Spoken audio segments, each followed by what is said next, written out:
കാലാകാലങ്ങളായി ഞങ്ങൾ കൊച്ചി തീരത്തുള്ള തീരജനത അനുഭവിക്കുന്ന കടൽക്കയറ്റ ഭീഷണിക്ക് അനുഭാവം പ്രകടിപ്പിച്ചുകൊണ്ട് ആലപ്പുഴ രൂപതയിലെയും കൊച്ചി രൂപതയിലെയും വൈദികർ നടത്തിയ ഏകദിന ഉപവാസവും അതിനെ തുടർന്ന് കൊച്ചിയിലെ ജനങ്ങൾ ഒന്നിച്ചു വന്നുകൊണ്ട് നഗരത്തെ നിശ്ചലമാക്കിയ ഐക്യദാർഢ്യ പ്രകടനവും സർക്കാർ കണ്ടു, സർക്കാരിന്റെ കർണപുടങ്ങളിൽ എത്തി എന്നുള്ളത് ഞങ്ങൾക്ക് ഒത്തിരി സന്തോഷം നൽകുന്നു.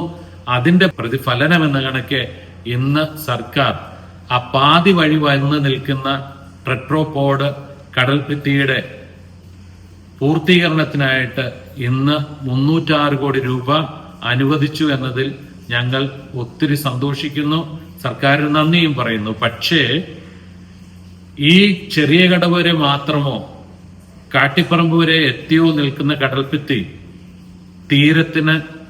കൊച്ചി തീരത്തിന് ശാശ്വത പരിഹാരമല്ലെന്ന് കൂടി ഞങ്ങൾ ഓർമ്മിപ്പിക്കാൻ ആഗ്രഹിക്കുകയാണ്. ഞങ്ങൾ എന്നും പറഞ്ഞിട്ടുള്ളത് പോലെ തെക്കേച്ചിലാനം മുതൽ ഫോർട്ട് കൊച്ചി വരെ കൃത്യമായിട്ട് ടെട്രോപോഡ് കൂടിയും പുലിമുട്ടോടുകൂടിയും ആ പുലിമുട്ടുകൾക്കിടയിൽ മണ്ണ് വെക്കലും നിറയ്ക്കുകയും ചെയ്തുകൊണ്ട് തീരപോഷണം നടത്തിയാൽ മാത്രമേ കൊച്ചി തീരത്തെ പ്രശ്നങ്ങൾക്ക്, കടൽക്കയറ്റ ഭീഷണിക്ക് ശാശ്വതമായ ഒരു പരിഹാരമാകുന്നുള്ളൂ എന്ന് വീണ്ടും അധികാരികളെ വിനയപൂർവ്വം ഓർമ്മിപ്പിക്കുകയാണ്.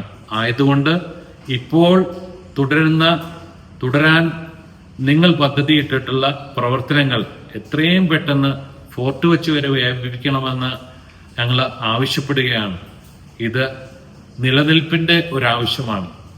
ഞങ്ങളുടെ ജീവനും സ്വത്തിനും ഓരോ കാലവർഷവും ഭീഷണി മുഴക്കുമ്പോൾ ഇനി അത് ഉണ്ടാവരുത് എന്നുള്ള രീതിയിൽ സത്വരമായ നടപടികൾ സ്വീകരിക്കുകയും ഇപ്പോൾ പ്രഖ്യാപിച്ച ആ നിർമ്മാണ പ്രവർത്തനങ്ങളിൽ തുടർച്ചയെന്നോണം ഫോർട്ട് കൊച്ചി വരെ ആ കടൽഭിത്തി പൂർത്തീകരിക്കണമെന്നും ഞങ്ങൾ സന്തോഷം അറിയിച്ചുകൊണ്ട് തന്നെ, നന്ദി പറഞ്ഞുകൊണ്ട് തന്നെ സർക്കാരിനോട് ആവശ്യപ്പെടുകയാണ്.